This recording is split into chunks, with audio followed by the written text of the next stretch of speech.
it low-key, keep it softly spoken, with no strings tied. Hello humans, and welcome back to Dr. Rose Helps You Hear. I'm Stephanie Rose, I'm an audiologist, and today I'm going to be talking about iPhone hearing aids. How do we pair that iPhone with a hearing aid that is made for iPhone? Well, first of all, you're going to need to get into your settings of either your iPhone or your iPad. So, we're going to go over here to the settings button. Then we're going to go to accessibility. And then on your iPhone, you're going to scroll down till you see hearing devices, and you go ahead and click that. And then up here, it's going to say it's searching. So while it's searching, you're going to go ahead and take your hearing aids out of their charger, or you're going to open and close the battery doors and set them right by the iPad or the iPhone. Once it detects the hearing aids, it's going to say your name, and then you're going to click on that, and then it's going to ask you if you want a pair. And it should ask you twice for 2 hearing aids, once for 1 hearing aid. So you go ahead and hit pair and pair. And now it's going to load up the settings on this side or on your iPhone. And there we are. It'll also populate the names of your programs, but sometimes it doesn't, so don't worry about that. For this one, we have set up individual volume control for left and right ears. I do want to point out that if you go back one screen, so you hit the back button here, you can control whether or not your phone calls or just the media sounds are coming into your hearing aid. So you can find that under audio routing, which is this one right here. And then you have either call audio or media audio.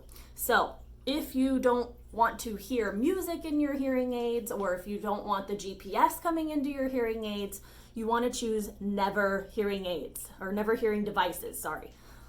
Most iPhones can work just fine on automatic, but for people who prefer to listen a certain way when they're in the car, or if they have a spouse in the car that also wants to hear the directions, then this is where you want to control that. Let's see. I'm going to go back to just the normal settings within the hearing aids. Usually most iPhones, you can triple click the side button and choose hearing devices at the bottom to get to a quick screen that has all of your volume controls and your program buttons. So I'm going to go ahead and see if this one will let me do it.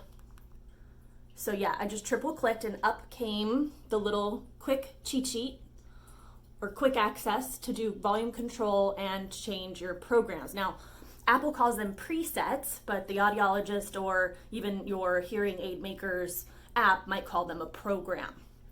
So Apple also gives you some control over treble and bass.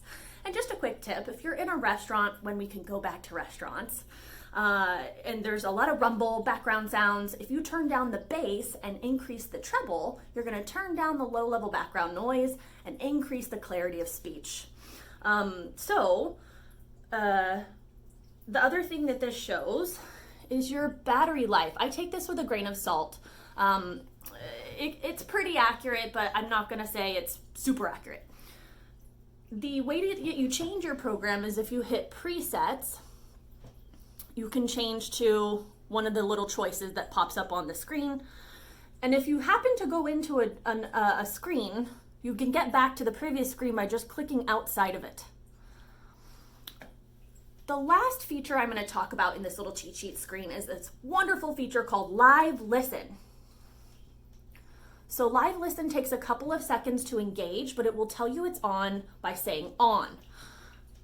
This basically turns your iPhone or your iPad into a remote microphone. So technically you could leave this in the kitchen and walk into the living room and see if your kids are talking about you, or vice versa.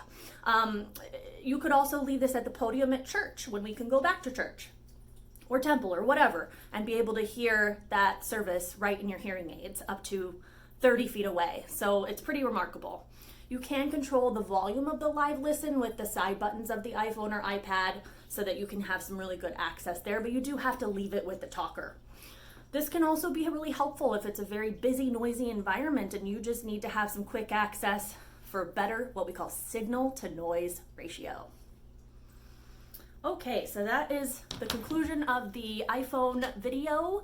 Please like, comment, and subscribe. Tell me what other videos you guys would like to see or what else you would like to know about hearing, the hearing mechanism, or hearing devices. Thank you so much and have a great day.